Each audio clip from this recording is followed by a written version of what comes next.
Hi hello welcome to a very new video of bio ocean. And ഇന്ന് നമ്മളുണ്ടല്ലോ വളരെ simple ആയിട്ടുള്ളൊരു ടോപ്പിക്കായിട്ടാണ് വന്നിരിക്കുന്നത്. ജെനറ്റിക്സിൽ മെൻറ്റലിയൻ പ്രിൻസിപ്പിൾസിൻ്റെ ക്രിറ്റിക്കൽ ഇവാലുവേഷനാണ് ഇന്ന് നമ്മളുടെ കേരള സെറ്റ് എക്സാം 60 ഡേയ്സ് ചാലഞ്ചിൻ്റെ ഭാഗമായിട്ട് പഠിക്കുന്നുണ്ടായിരിക്കുക. ഇത് എല്ലാവർക്കും ഓൾമോസ്റ്റ് അറിയുന്ന കാര്യങ്ങളായിരിക്കും എന്ന് ഞാൻ വിചാരിക്കുന്നു. ബേസിക്സ് ആണിത്. ഇതറിയില്ലാതെ നിങ്ങൾക്ക് ജെനറ്റിക്സ് ഒന്നും അറിയണ്ടാവില്ല അങ്ങനെയാണെങ്കിൽ. അപ്പോൾ എല്ലാവർക്കും ഓൾവേസ് അറിയാൻ പറ്റുന്ന ഒരു കുഞ്ഞു ടോപ്പിക്കാണ് നമ്മളിന്ന് കൊണ്ടുവന്നിരിക്കുന്നത്. അപ്പോൾ മെല്ലെ നമുക്ക് സ്റ്റാർട്ട് ചെയ്യാം. യെസ്, അപ്പോൾ ഫസ്റ്റ് ഓഫ് ഓൾ ജെനറ്റിക്സ് എന്താണെന്നും അതിൻ്റെ കുറച്ച് വാക്കുകളൊക്കെ നമുക്ക് പഠിക്കാം. ജെനറ്റിക്സ് എന്ന് പറഞ്ഞു കഴിഞ്ഞാൽ രണ്ട് കാര്യങ്ങളെ പറ്റിയിട്ടുള്ളൊരു പഠനമാണ്. ശരിക്കും ജെനറ്റിക്സ് ബയോളജിയുടെ ബ്രാഞ്ച് തന്നെയാണ്. അതിപ്പോൾ നമുക്ക് സുവോളജി, ബോട്ടണി അത് രണ്ടിലും പെടും എന്നുള്ള രീതിയിൽ തന്നെയാണ് സംസാരമൊക്കെ. പക്ഷേ നമ്മൾ ഈ ജെനറ്റിക്സ് പഠിക്കുമ്പോൾ അതിൽ നമ്മൾ രണ്ട് കാര്യങ്ങളാണ് മെയിനായിട്ട് പഠിക്കുന്നുണ്ടായിരിക്കാം. ഒന്ന് ഇൻഹെറിറ്റൻസ് അല്ലെങ്കിൽ ഹെറിഡിറ്റി, ദെൻ വേരിയേഷൻ. അപ്പോൾ ഇൻഹെറിറ്റൻസ് അല്ലെങ്കിൽ ഹെറിഡിറ്റിനെ പറ്റിയിട്ടും വേരിയേഷൻസിനെ പറ്റിയിട്ട് പഠിക്കുന്ന ഒരു ബ്രാഞ്ച് ഓഫ് ബയോളജിയാണ് ജെനറ്റിക്സ് എന്ന് പറയുന്നത്. അപ്പോൾ ഇതിൽ നമ്മൾ പറഞ്ഞ പോലെ നമ്മൾ ഹെറിഡിറ്റീനെ പറ്റി പഠിക്കുന്നുണ്ട്. ഹെറിഡിറ്റി എന്ന് പറഞ്ഞാൽ മലയാളത്തിൽ നമ്മളതിനെ പാരമ്പര്യം എന്ന് പറയാം. പാരമ്പര്യമായിട്ട് നമ്മൾക്ക് നമ്മുടെ പാരൻസിൻ്റെ കയ്യിൽ നിന്ന് കിട്ടി വരുന്ന ഒരുപാട് കാര്യങ്ങളുണ്ട് അല്ലേ. സപ്പോസ് നമ്മുടെ പാരൻസിന് ഒരു 5 സെൻറ്റ് പറമ്പുണ്ടെങ്കിൽ ആ 5 സെൻറ്റ് പറമ്പ് നമുക്ക് കിട്ടും, പാരമ്പര്യമായിട്ട് കിട്ടുന്നതാണ് അല്ലേ.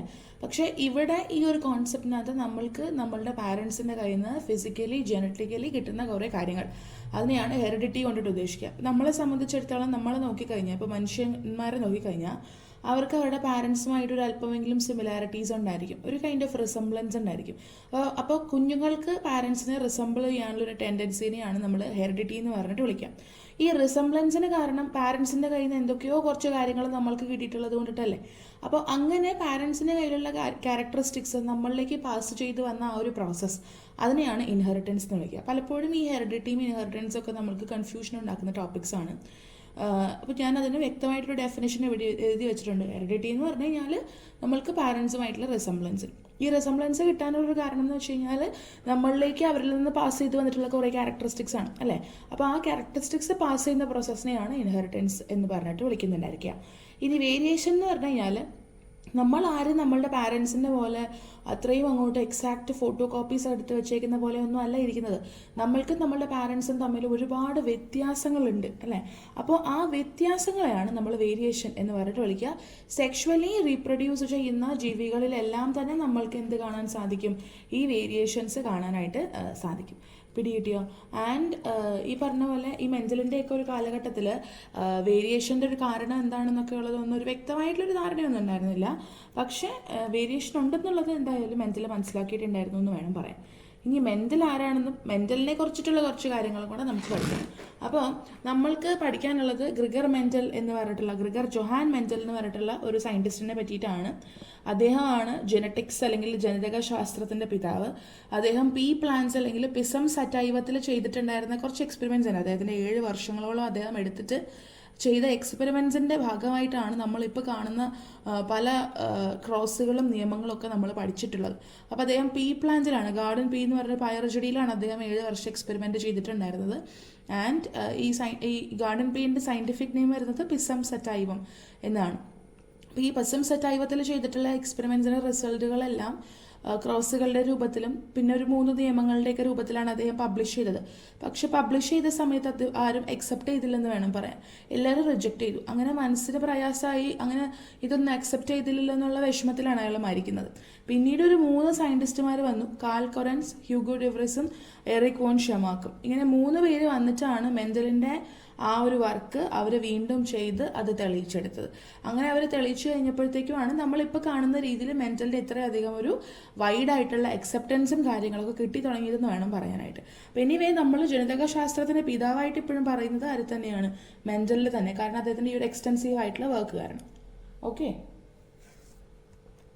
ഇനി നമ്മൾ പറയാൻ വേണ്ടി പോകുന്നത് ദാറ്റ് ഈസ് അബൌട്ട് ഈ വർക്ക്സ് അവർ യൂസ് ചെയ്തിട്ടുള്ള പീ പ്ലാന്റിൽ മെൻ്റൽ ചൂസ് ചെയ്ത ക്യാരക്ടറിസ്റ്റിക്സിനെ പറ്റിയിട്ടൊക്കെയാണ്.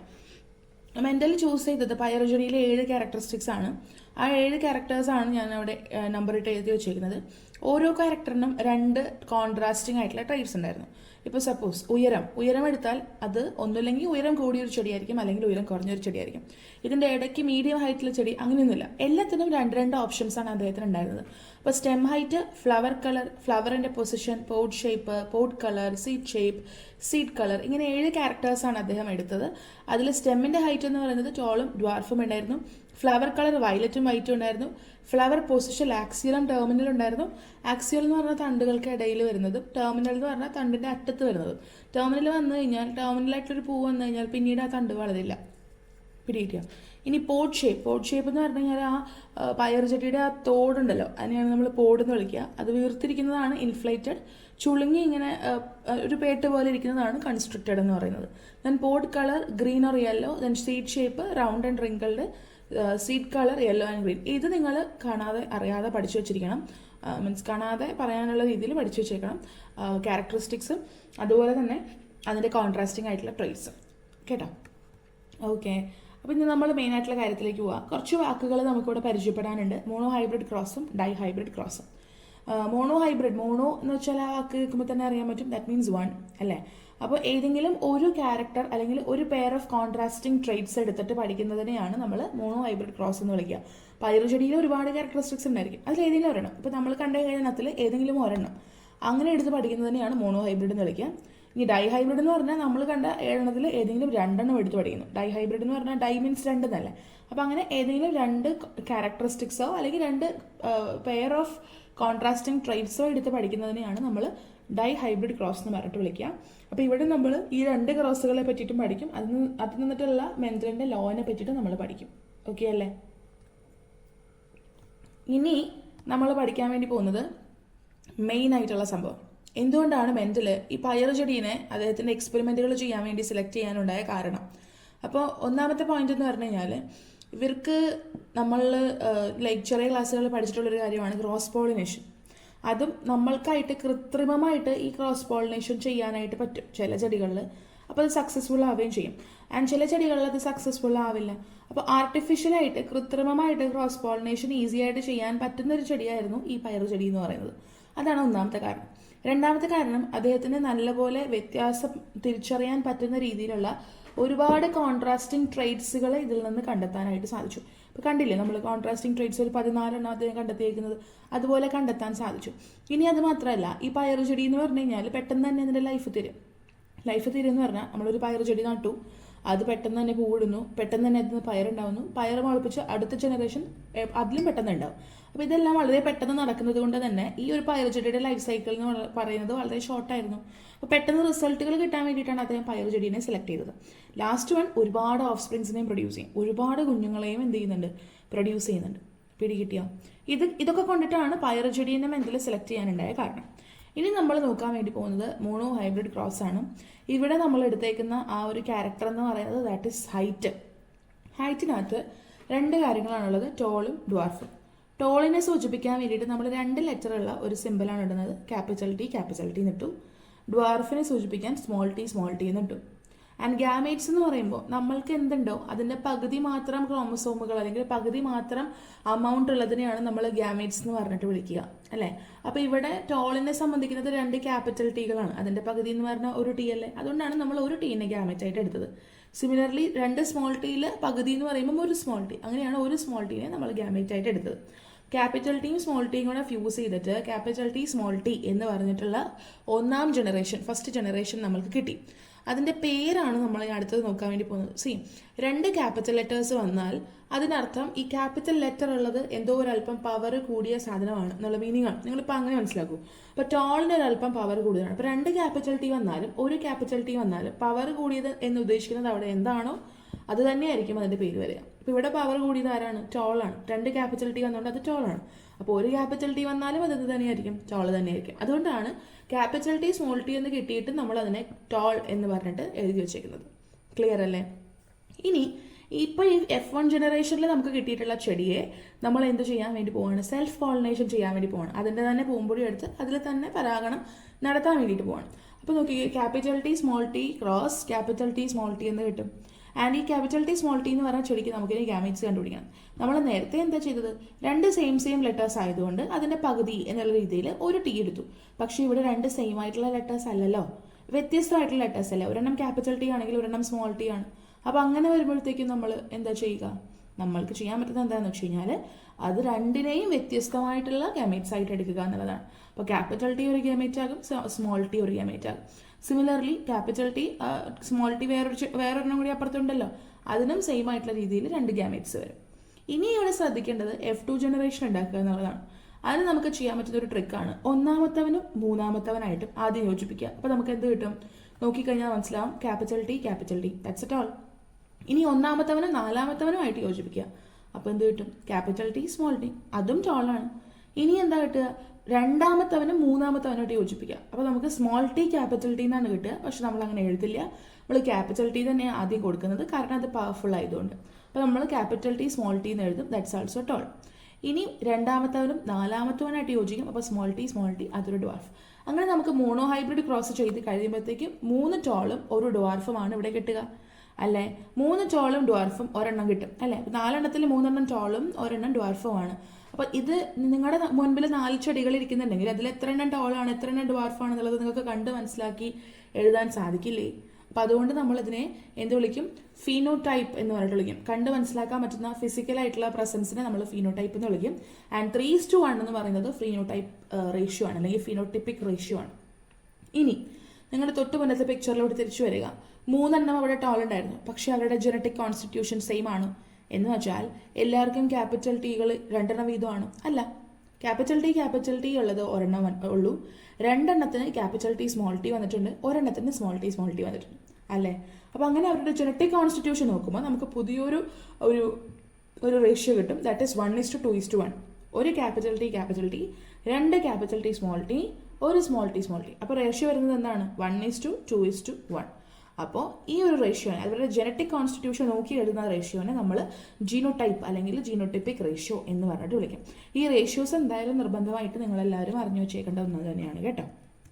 ഓക്കെ, അപ്പോൾ മോണോ ഹൈബ്രിഡ് ക്രോസ് പഠിച്ചു. ഇനി ഈ മോണോ ഹൈബ്രിഡ് ക്രോസിൽ നിന്ന് നിങ്ങൾക്ക് ഇപ്പം ഞാൻ ഈ വരച്ച് കാണിച്ചില്ലേ, നിങ്ങൾക്കിങ്ങനെ 1, 3 യോജിപ്പിക്കുക, 4, 2 യോജിപ്പിക്കുക, അങ്ങനെയൊക്കെ വരയ്ക്കുന്നതിന് പകരം ബോക്സ് ഉപയോഗിച്ച് ചെയ്യാൻ പറ്റും. അങ്ങനെ ഒരു ബോക്സ് ഉണ്ട് നമ്മൾ ജെനറ്റിക്സിൽ ഉപയോഗിക്കുന്നത്.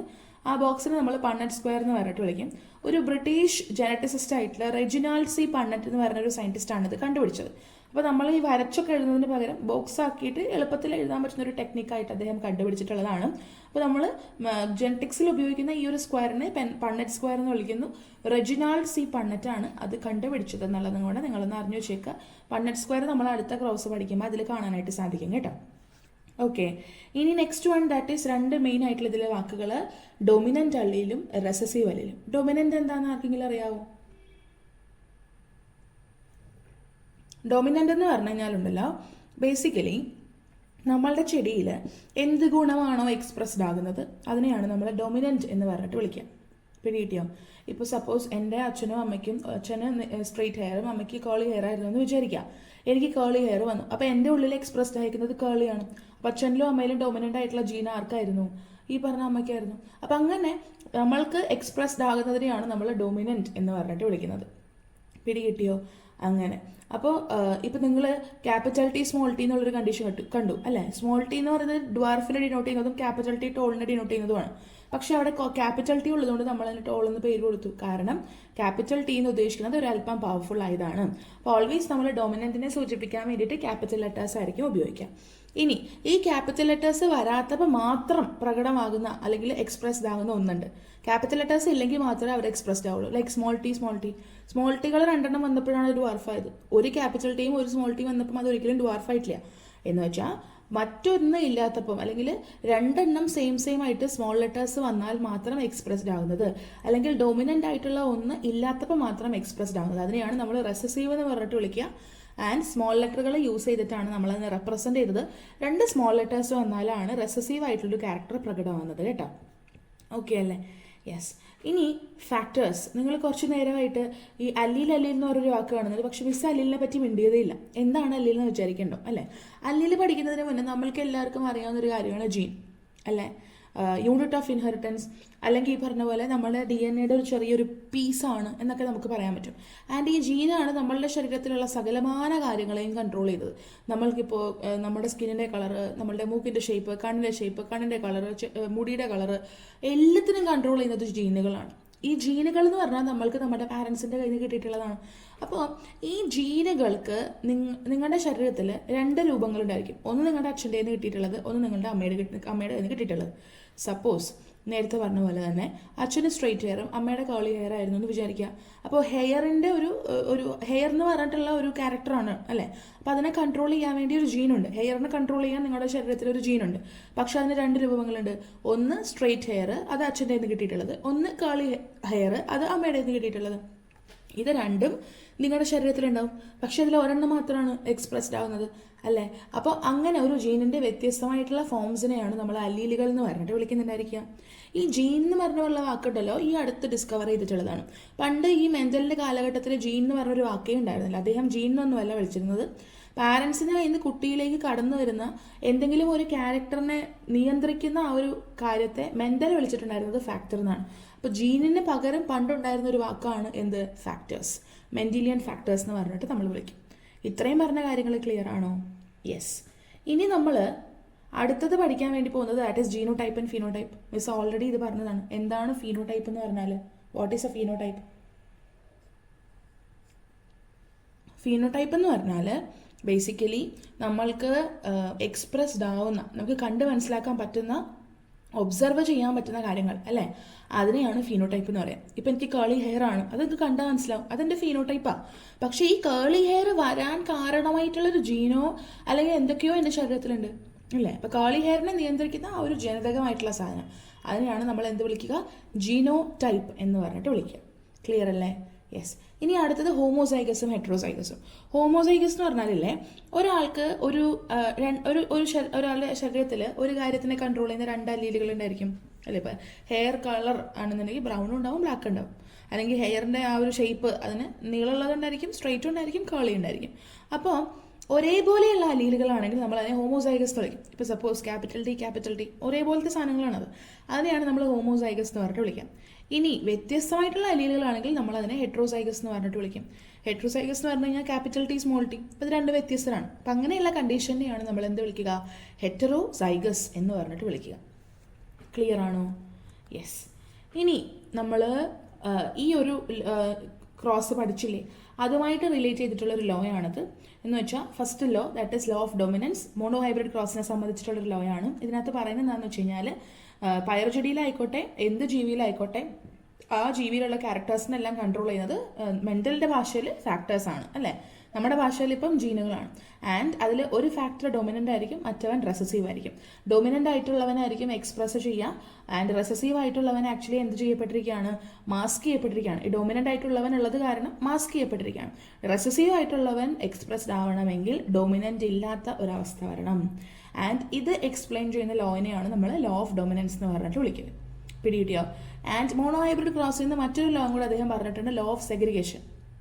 എന്ന് വെച്ചാൽ നമ്മളെ സംബന്ധിച്ചിടത്തോളം ഗ്യാമേറ്റ് ഫോം ചെയ്യുമ്പോൾ പകുതി മാത്രമേ നമ്മൾക്ക് എന്തുണ്ടായിരുന്നു. ഇപ്പോൾ 46 ക്രോമസോം ഉണ്ടായിരുന്നെങ്കിൽ അതിൽ പകുതി മാത്രമേ ഗ്യാമേറ്റിൽ ഉണ്ടാവുള്ളൂ എന്ന് നമ്മൾ പറഞ്ഞു അല്ലേ.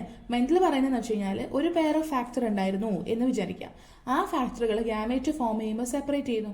എന്നിട്ട് ഗ്യാമേറ്റ് വഴിയായിട്ട് കുട്ടിക്ക് ലഭിക്കുന്നുണ്ടായിരിക്കുക ഇതിലേതെങ്കിലും ഒരെണ്ണം മാത്രമായിരിക്കും, ഇതിലൊരു ഫാക്ടർ മാത്രമായിരിക്കും. പക്ഷേ ഫെർട്ടിലൈസേഷനൊക്കെ നടന്ന് കുട്ടി ഉണ്ടായി കഴിയുമ്പോഴത്തേക്കും ഇത് വീണ്ടും ഓരോ അച്ഛൻ്റെ നിന്ന് ഒരെണ്ണം കിട്ടി, അമ്മയുടെ നിന്ന് ഒരെണ്ണം കിട്ടി, അങ്ങനെ വീണ്ടും അത് എന്തായിട്ട് മാറും? പെയറായിട്ട് മാറും. പിടികിട്ടിയോ? ഇപ്പോൾ സപ്പോസ് ഞാൻ വളരെ എക്സാമ്പിളായിട്ട് പറയാം. ഇപ്പോൾ നമ്മൾ മോണോ ഹൈബ്രിഡ് ക്രോസിലെ ടോള് കണ്ടു, ഡ്വാർഫ് കണ്ടു. അപ്പോൾ ഗ്യാമേറ്റ് വഴിയായിട്ട് കുട്ടിയിലോട്ട് കിട്ടുന്നത് ക്യാപിറ്റൽ ടി ആണ്. ടോളിനെ സൂചിപ്പിക്കുന്ന ക്യാപിറ്റൽ ടിയും ഡ്വാർഫിനെ സൂചിപ്പിക്കുന്ന സ്മോൾ ടി ആണ്. പക്ഷെ അത് പെയറായിട്ടിരിക്കുകയായിരുന്നു. ക്യാപിറ്റൽ ടി സ്മോൾ ടി എന്നുള്ള രീതിയിൽ പെയറായിട്ടിരിക്കുമായിരുന്നു മുന്നേ അല്ലേ. പക്ഷെ ഗ്യാമേറ്റ് ഫോം ചെയ്തപ്പോൾ എന്ത് ചെയ്തു? അത് സെപ്പറേറ്റ് ചെയ്തു. അതിൽ നിന്ന് ഒരെണ്ണം മാത്രമാണ് കുട്ടിക്ക് കിട്ടിയത്. അങ്ങനെ കുട്ടിക്ക് ലൈക്ക് ഒരു ടോളിൻ്റെ ടീയും കിട്ടി, ഒരു ഡ്വാർഫിൻ്റെ സ്മോൾ ടീയും കിട്ടി. ഇത് രണ്ടും കൂടെ കുട്ടിയിലേക്ക് വന്നപ്പോൾ വീണ്ടും അതൊരു പെയറായില്ലേ. അത് തന്നെയാണ് ഇവിടെ സൂചിപ്പിക്കുന്നത്. അപ്പോൾ ഗ്യാമേറ്റ് ഫോം ചെയ്യുന്ന സമയത്ത് എന്ത് സംഭവിക്കുന്നു? അത് സെപ്പറേറ്റ് ചെയ്യുന്നു. ദെൻ ഫെർട്ടിലൈസേഷനൊക്കെ സംഭവിച്ച് കുട്ടി ഉണ്ടായതിനു ശേഷം അത് വീണ്ടും എന്ത് ചെയ്യും? ആ ഒരു പെയർഡ് കണ്ടീഷനിലോട്ട് തിരിച്ചു വരും എന്ന് പറയുന്നതാണ് ലോ ഓഫ് സെഗ്രിഗേഷൻ കൊണ്ടിട്ട് ഉദ്ദേശിക്കുന്നുണ്ടായിരിക്കുക. ക്ലിയർ അല്ലേ? അപ്പോൾ ഇത്രയാണ് നമ്മൾക്ക് മോണോ ഹൈബ്രിഡ് ക്രോസിനെ പറ്റി പഠിക്കാനുള്ളത്. ഇനി ഡൈ ഹൈബ്രിഡ് ക്രോസ് 2 എടുത്ത് പഠിക്കുന്നത്. മെൻ്റൽ എടുത്തിട്ടുണ്ടായിരുന്നത് യെല്ലോ കളറും റൗണ്ട് ഷേപ്പുള്ള സീഡ്സും ഗ്രീൻ കളറും റിങ്കിൾഡ് ഷേപ്പുള്ള സീഡ്സുമാണ്. റിങ്കിൾഡ് ഷേപ്പ് എന്ന് പറഞ്ഞു കഴിഞ്ഞാലില്ലേ, ചുളുങ്ങിയിരിക്കുന്ന വിത്തുകൾ, പേട്ടക്കുരു എന്നുള്ള രീതിയിലാണ് അങ്ങനെ പറയുന്നുണ്ടായിരിക്കുക. അപ്പോൾ അതിൻ്റെ ഒരു ക്രോസ് എങ്ങനെയാണെന്നുള്ളതാണ് നമ്മളിനി അടുത്തത് പഠിക്കാൻ വേണ്ടിയിട്ട് പോകുന്നത്.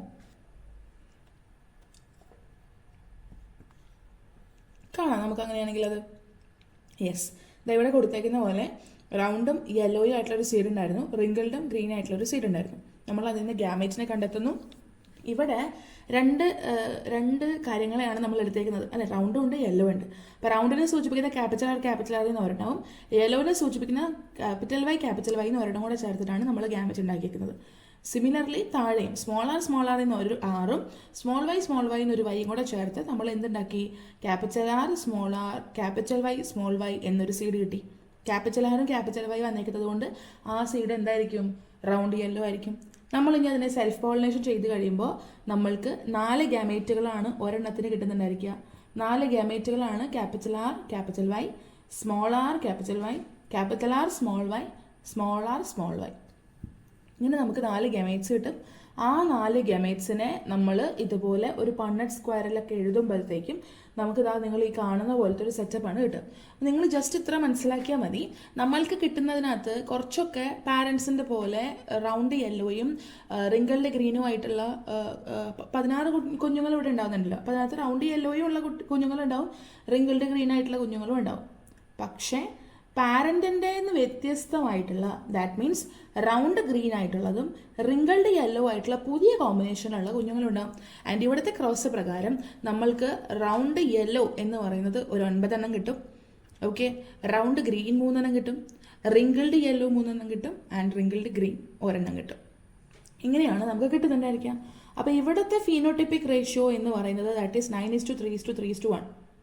ഓക്കെ, 9:3:3:1 എന്ന് പറയുന്നത് നമുക്ക് കണ്ട് മനസ്സിലാക്കാം ആരൊക്കെയാണ് റൗണ്ട് യെല്ലോ, ആരൊക്കെയാണ് റൗണ്ട് ഗ്രീൻ, അങ്ങനെ കണ്ട് മനസ്സിലാക്കാൻ പറ്റും. ഇനി ജീനോട്ടിപ്പിക് റേഷ്യോ എന്ന് പറയുന്നത് നമ്മൾ ഇവിടെ ഇപ്പോൾ എഴുതി വെച്ചിട്ടില്ലേ, ക്യാപിറ്റൽ വൈ അത് എത്ര ഉണ്ട്, capital R small R capital Y എത്ര ഉണ്ട്, അങ്ങനെ ഓരോന്നും നമ്മൾ എഴുതി കണ്ടുപിടിക്കുകയാണ്. അപ്പോൾ അങ്ങനെ എഴുതി കണ്ടുപിടിക്കുമ്പോൾ അതൊരു ടാസ്ക്കാണ്. പക്ഷെ നമുക്ക് കിട്ടുന്ന റേഷ്യോ എന്ന് പറയുന്നത് 1:2:1, 2:4:2, 1:2:1. ഇതാണ് ആ റേഷ്യോ. ഇതിൻ്റെ തുടക്കത്തിലും അവസാനത്തിലും 1:2:1 കൊടുക്കുക, ഇടയിൽ 2:4:2 കൊടുക്കുക. അപ്പോൾ നമുക്ക് ആ പറയാനൊരു എളുപ്പത്തിന് നമുക്ക് ആ ഒരു ഓളത്തിൽ അതങ്ങ് പറഞ്ഞു പോകാനായിട്ട് സാധിക്കും. അപ്പോൾ ജീനോട്ടിപ്പിക് റേഷ്യോ എന്ന് പറയുന്നത് 1:2:1, 2:4:2, 1:2:1 എന്നുള്ളതാണെന്നുള്ളത് നിങ്ങൾ എന്ത് ചെയ്യുക, ഒന്ന് ഓർത്ത് വെച്ചേക്കുക. ക്ലിയർ അല്ലേ? യെസ്. ആൻഡ് ഇതിൽ നിന്ന് അദ്ദേഹം ഡെവലപ്പ് ചെയ്തിട്ടുള്ള ലോ ആണ് law of independent assortment. That means നമുക്ക് 2 പാരൻ്റൽ ട്രേറ്റ്സ് ഉണ്ടായിരുന്നു, റൗണ്ട് യെല്ലോയും റിങ്കിൾഡ് ഗ്രീനും ആയിരുന്നു ഇവിടുത്തെ പാരൻസ്. പക്ഷേ ആ റൗണ്ടും യെല്ലോയും സെപ്പറേറ്റ് ചെയ്തു, റിങ്കിൾഡും ഗ്രീനും സെപ്പറേറ്റ് ചെയ്തു. അങ്ങനെയാണ് രണ്ടാമത്തെ തലമുറ ഉണ്ടായിക്കഴിഞ്ഞപ്പോഴത്തേക്കും പാരൻറ്റിനില്ലാതിരുന്ന റൗണ്ട് ഗ്രീനും അതുപോലെ റിങ്കിൾഡ് യെല്ലോ എന്ന് പറഞ്ഞാൽ പുതിയ കോമ്പിനേഷൻസ് ഉണ്ടായത്. ഇവർ സെപ്പറേറ്റ് ചെയ്തത് ഒന്നിനെയും ആശ്രയിച്ചൊന്നുമല്ല അല്ലേ, ഇൻഡിപെൻഡൻ്റ് ആയിട്ടുള്ള രീതിയിലാണ് ഇവർ സെപ്പറേറ്റ് ചെയ്തത് അല്ലേ. അപ്പോൾ അങ്ങനെ ഇൻഡിപെൻഡൻ്റ് ആയിട്ടുള്ള ഒരു സെപ്പറേഷൻ ഇവർക്ക് നടക്കും, എന്നിട്ട് സെപ്പറേറ്റ് ചെയ്തിട്ട് പുതിയ കോമ്പിനേഷനുകൾ ഉണ്ടാകും എന്ന് പറയുന്ന ഒരു ലോ ആണ് ലോ ഓഫ് ഇൻഡിപെൻഡൻറ്റ് അസോർട്ട്മെൻറ്റ്. ഇത് മെന്റലി പ്രപ്പോസ് ചെയ്തിട്ടുള്ളത് ഡൈഹൈബ്രിഡ് ക്രോസിനെ അസോസിയേറ്റ് ചെയ്തിട്ടാണ്. പിടികിട്ടിയോ? യെസ്. ഇത് നിങ്ങൾക്ക് അറിയുന്ന കാര്യങ്ങളൊക്കെ തന്നെയായിരുന്നു. ഞാൻ അതുകൊണ്ടാണ് ഒരുപാട് ഡീറ്റെയിലിങ്ങിലോട്ടൊന്നും പോകാതിരുന്നത്. ചെയ്ത വിധമല്ല നിങ്ങൾക്ക് അറിയാം, എന്തായാലും ചെയ്യാനൊന്നും നിങ്ങളോട് ചോദിക്കില്ല. പക്ഷേ എണ്ണം ചോദിക്കാം, അതുപോലെ ലോ ചോദിക്കാം, ലോയിൻ്റെ പേര് ഐഡൻറ്റിഫൈ ചെയ്യാൻ ചോദിക്കാം, റേഷ്യോ ചോദിക്കാം, അങ്ങനെയൊക്കെ ചോദിക്കാൻ പറ്റും. അല്ലെങ്കിൽ ഇതിൻ്റെ ഒരു ഗ്യാമേറ്റ് എത്ര എണ്ണം ഉണ്ടാകും, ഗ്യാമേറ്റ് എഴുതുക, ഗ്യാമേറ്റ് കണ്ടെത്തുക, അങ്ങനെയൊക്കെ ചോദിക്കാം. അപ്പോൾ അതുകൊണ്ട് കാര്യമായിട്ട് തന്നെ ഇത് പഠിക്കുക, വിട്ട് കളയരുത്. ബേസിക് ടോപ്പിക്കാണ്, അറിഞ്ഞു വെച്ചേക്കുക കേട്ടോ. അപ്പോൾ ഒരു എളുപ്പമുള്ളൊരു ടോപ്പിക്കായിട്ടാണ് മിസ് എന്ന് വന്നിട്ടുണ്ടായിരുന്നത്. And I hope that this was helpful and understandable. നിങ്ങൾക്ക് ഉപകാരപ്രദമായിരുന്നു, ഹെൽപ്ഫുൾ ആയി എന്നൊക്കെ തോന്നുന്നുണ്ടെങ്കിൽ ലൈക്ക്, ഷെയർ ആൻഡ് സബ്സ്ക്രൈബ് ചെയ്യുക. എന്തെങ്കിലും ഡൗട്ട്സോ സജഷൻസ് ഒക്കെ ഉണ്ടെങ്കിൽ ഡിസ്ക്രിപ്ഷൻ ബോക്സിലൂടെയോ എൻ്റെ മെയിൽ ഐ ഡിയും സോഷ്യൽ മീഡിയ ഐഡീസ് ഒക്കെ ഡിസ്ക്രിപ്ഷൻ ബോക്സിലുണ്ട്. അപ്പം അതിൽ കൂടെ നിങ്ങൾക്ക് എന്നെ കോൺടാക്ട് ചെയ്യാം. അപ്പോൾ അല്ലെങ്കിൽ കമൻറ്റ് ബോക്സിൽ കൂടെ പറയാം കേട്ടോ. യെസ്. അപ്പോൾ ഇങ്ങനെയൊക്കെയാണ് ഇന്ന് ഡൈഹൈബ്രിഡ് മോണോഹൈബ്രിഡ് ക്രോസും അതിൻ്റെ ലോസൊക്കെ നമ്മൾ പഠിച്ചു. നമ്മളുടെ അടുത്ത് പ്രിൻസിപ്പിൾസ് ഓഫ് മെൻ്റലിൻ്റെ ഇവാലുവേഷനാണ് പറഞ്ഞേക്കുന്നത്. ദാറ്റ് മീൻസ് ഈ ലോസിൻ്റെ ഇവാലുവേഷനാണ് നമ്മളോട് പറഞ്ഞേക്കുന്നത്. ആ ലോയിൻ്റെ ഇവാലുവേഷൻ എന്ന് പറയുന്നത് ക്രോസ് പഠിക്കുക എന്നുള്ളതാണ്. അപ്പോൾ അത് നേരം നമ്മൾ പഠിച്ചു കഴിഞ്ഞു. അപ്പോൾ ജെനറ്റിക്സിലെ ഒരു കോൺസെപ്റ്റ് നമ്മളിത് തീർത്തു. അപ്പോൾ അങ്ങനെയൊക്കെയാണ് ഇന്നത്തെ കാര്യങ്ങൾ. അടുത്തൊരു വീഡിയോയിൽ പുതിയൊരു ടോപ്പിക്കായിട്ട് മിസ് വീണ്ടും വരും. അതുവരെ God bless you. Thank you. അയ്യോ, ഒരു കാര്യം കൂടെ പറയാനുണ്ട്, ഞാൻ വിട്ടുപോയി പറയാൻ. ഇന്നലെ നമ്മൾ ഒരു ടോപ്പിക് വൈസ് ആയിട്ടുള്ള PYQൻ്റെ ഒരു സെഷൻ അപ്ലോഡ് ചെയ്തിട്ടുണ്ടായിരുന്നു.